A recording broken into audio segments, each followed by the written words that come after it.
Hello everyone, my name is Akanksha. Welcome to my channel social science centre. एक लंबे time के बाद अब मैं फिर से एक बार वीडियो बनाने जा रही हूँ। इस बार ज्योग्राफी से स्टार्ट कर रही हूँ। जो लास्ट वीडियो चैनल पे अपलोडेड है, लास्ट लॉन्ग वीडियो, वो हिस्ट्री 1857 वॉर की PYQ से रिलेटेड है और वो भी टॉपिक हम कंटिन्यू रखेंगे मॉडर्न इंडियन हिस्ट्री का। और मैं ज्योग्राफी से स्टार्ट करने जा रही हूँ। जो आज का टॉपिक है वो इंडिया के फैक्ट से रिलेटेड है। ये कुछ ऐसे फैक्ट्स हैं जो सारे ही एग्जाम्स में ऑलमोस्ट आ जाते हैं कहीं ना कहीं क्वेश्चंस में, मल्टीपल चॉइस क्वेश्चंस में, और नहीं भी आते हैं एग्जाम में। तो ये कुछ ऐसे बेसिक फैक्ट्स हैं इंडिया के बारे में। अगर आप यहाँ रह रहे हो, भारत में रह रहे हो, तो आपको ये बेसिक फैक्ट्स पता होने चाहिए about India. So without wasting time let us start. सबसे पहले तो इंडिया की लोकेशन क्या है। अगर आपसे पूछे कोई कि अर्थ पे यानी धरती पे इंडिया कहाँ पर लोकेटेड है, कहाँ पे है, इंडिया की लोकेशन आप कैसे डिफाइन करोगे, तो लेट अस स्टार्ट देन। पूरी की पूरी अर्थ को हमने कुछ हॉरिजॉन्टल एंड कुछ वर्टिकल लाइंस में डिवाइड किया है। तो कुछ हॉरिजॉन्टल लाइंस जो होती हैं इनको हम लैटिट्यूड बोलते हैं, और जो वर्टिकल लाइंस होती हैं उनको हम लॉन्गिट्यूड बोलते हैं। ये लैटिट्यूड एंड लॉन्गिट्यूड जो लाइंस हैं एक ग्रिड सिस्टम क्रिएट करते हैं। ये एक इमेजिनरी लाइंस हैं जो हमने खुद ही अर्थ पे इमेजिनरी लाइंस ड्रॉ की हैं ताकि हम किसी भी जगह को लोकेट कर सकें, किसी की पोजीशन को अच्छे से डिफाइन कर सकें कि कौन सा एरिया, कौन सा कंट्री, कौन सा सिटी कहाँ पे लोकेटेड है। तो ये जो हॉरिजॉन्टल लाइंस होती हैं इनको हम लैटिट्यूड बोलते हैं। और जो बिल्कुल बीचों बीच से अर्थ को 2 इक्वल हाफ्स में डिवाइड कर रहा है लैटिट्यूड, उसको हम 0 डिग्री लैटिट्यूड या इक्वेटर लाइन बोलते हैं। इंडिया जो है वो इक्वेटर से ऊपर लोकेटेड है, पूरी तरह इक्वेटर से ऊपर है। सो जो इंडिया है वो नदर्न हेमिस्फीयर में लाई करता है। ये जो इक्वेटर है ये पूरी अर्थ को नॉर्थ एंड साउथ में डिवाइड करती है। जो इक्वेटर लाइन है ये नॉर्थ एंड साउथ में डिवाइड करती है, नदर्न हेमिस्फीयर, सदर्न हेमिस्फीयर। तो जो इंडिया है वो कम्प्लीटली नदर्न हेमिस्फीयर में लाई करता है। और ये जो वर्टिकल लाइन्स हैं इसमें जो 0 डिग्री जो वर्टिकल लाइन है यानी जो 0 डिग्री लॉन्गिट्यूड है उसको हम प्राइम मेरिडियन बोलते हैं। प्राइम मेरिडियन पे जब 12 बजे होते हैं तो इंडिया में 5:30 बजे होते हैं, क्योंकि प्राइम मेरिडियन से इंडिया 5.5 घंटे आगे चलता है। जो प्राइम मेरिडियन है वो पूरी अर्थ को ईस्टर्न एंड वेस्टर्न हेमिस्फीयर में डिवाइड करता है। तो ये वाला पार्ट जो है वो ईस्टर्न हेमिस्फीयर है और इधर वाला है वेस्टर्न हेमिस्फीयर। तो यहाँ से जब हम देखते हैं तो इंडिया पूरी तरह ईस्टर्न हेमिस्फीयर पे लाई करता है। तो अगर नॉर्थ साउथ में देखें तो इंडिया का लोकेशन नॉर्थ में है, और अगर वेस्ट एंड ईस्ट में देखें तो इंडिया का लोकेशन ईस्टर्न हेमिस्फीयर पे है।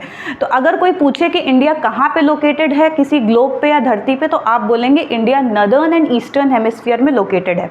एक और बहुत फेमस लैटिट्यूड है ट्रॉपिक ऑफ कैंसर, जो कि 23.5 डिग्री नॉर्थ लैटिट्यूड जिसको बोलते हैं, वो इंडिया को बीच से बिल्कुल कंप्लीटली डिवाइड करता है 2 इक्वल हाफ्स में।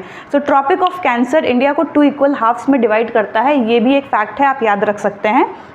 Now moving on to next कि इंडिया में कितने स्टेट्स हैं। तो इंडिया में लिखा है 28 स्टेट्स एंड 8 यूनियन टेरिटरीज। सो पूरी की पूरी इंडिया को हमने 28 स्टेट्स में और 8 यूनियन टेरिटरीज में डिवाइड किया। 28 states and 8 union territories. Next है, अगर इंडिया को हम एरिया वाइज देखें तो पूरी की पूरी अर्थ में जितने भी कंट्रीज़ हैं उसमें किस नंबर पे इंडिया आता है, तो इंडिया आता है 7th नंबर पे। 7th largest country of the world है। अगर हम इसी एरिया को परसेंटेज में कंपेयर करें कि परसेंटेज में ये एरिया कितना है, तो पूरे 100% अगर एरिया है, अगर अर्थ पे 100% एरिया हम मान के चल रहे हैं, तो उसमें 2.4% जो लैंड है एरिया वो इंडिया का है। नेक्स्ट इसकी यहाँ पे पॉपुलेशन कितनी है। हमें पता है कि इंडिया अब जो है वर्ल्ड का फर्स्ट यानी कि पहला हाईली मोस्ट पॉपुलेटेड कंट्री है। तो अगर वर्ल्ड से कंपेयर करें तो वर्ल्ड की 17.5% पॉपुलेशन अकेले इंडिया में रिसाइड करती है। और 17.5% जो ये डेटा है ये 2011 सेंसस का डेटा है। तो 17.5% पॉपुलेशन है जो इंडिया में लाई करती है। अगर हम टोटल लैंड एक्सटेंट देखें इंडिया का, ये जो पूरा लैंड एक्सटेंट है कि ये पूरा का पूरा जो लैंड है बाउंड्री, तो ये बाउंड्री कितने किलोमीटर की है, तो ये 15,200 किलोमीटर की है। 15,200 किलोमीटर्स की ये पूरी बाउंड्री है। अगर हम सिर्फ कोस्टल लैंड देखें, अब हमें पता है कि इंडिया के जो वेस्ट साइड पे है वो वहाँ पे एक वाटर बॉडी, बहुत इंपॉर्टेंट वाटर बॉडी लाई करती है जिसको हम अरेबियन सी बोलते हैं। और इंडिया के ईस्ट में एक इंपॉर्टेंट वाटर बॉडी है जिसको हम बे ऑफ बंगाल बोलते हैं। इंडिया के साउथ में वेरी फेमस इंडियन ओशन, जो इंडिया के ही नाम पे रखा गया इंडियन ओशन, लाई करता है।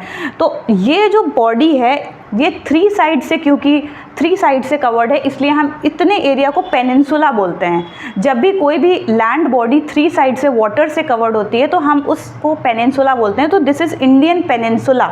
तो ये जो इंडियन पेनिनसुला है इसकी कितनी लैंड एक्सटेंट है, इसका कितना बाउंड्री है, तो वो 6100 किलोमीटर है। तो 6100 किलोमीटर इसकी लैंड बाउंड्री है। और भी कुछ फैक्ट्स देखते हैं। इंडिया का नदर्न मोस्ट पॉइंट को हम क्या बोलते हैं, इंडिया का जो बिल्कुल उत्तरी जो बिंदु है, उत्तरी बिंदु यानी नदर्न मोस्ट पॉइंट, उसको हम इंदिरा कॉल बोलते हैं, बिल्कुल जो लद्दाख में लाई करता है, दिस इज़ इंदिरा कॉल। और जो सदर्न मोस्ट पॉइंट है वो ग्रेट निकोबार आइलैंड में लाई करता है, इसको इंदिरा पॉइंट बोलते हैं। अब तो बिकॉज ऑफ क्लाइमेट चेंज की वजह से ये जो इंदिरा पॉइंट है ये पूरी तरीके से पानी के अंदर जा चुका है। और सदर्न मोस्ट पॉइंट अगर हम इंडिया के मेन लैंड का बताएं तो वो कन्याकुमारी है। सो इंडियन मेन लैंड का सदर्न मोस्ट पॉइंट कन्याकुमारी है। ओवरऑल इंडिया का अगर हम सदर्न मोस्ट पॉइंट देखें तो वो इंदिरा पॉइंट है। अगर ईस्टर्न मोस्ट पॉइंट देखें तो ईस्टर्न मोस्ट स्टेट क्योंकि अरुणाचल प्रदेश में है, तो अरुणाचल प्रदेश में लाई करती है एक एरिया, एक सिटी जिसको हम किबिथु बोलते हैं। तो Kibithu is the eastern most point. अगर वेस्टर्न मोस्ट पॉइंट की बात करें, सबसे पश्चिम में कौन सा बिंदु है, तो वो है गुहार मोतीन, गुजरात। सो ये कुछ इंपॉर्टेंट फैक्ट्स थे। अब देखते हैं इंडिया का बॉर्डर। सो इंडिया के बॉर्डर को लर्न करने के लिए डिक्रीजिंग ऑर्डर में मैंने एक ट्रिक बनाई है, विच इज़ बचपन में भूत देखा।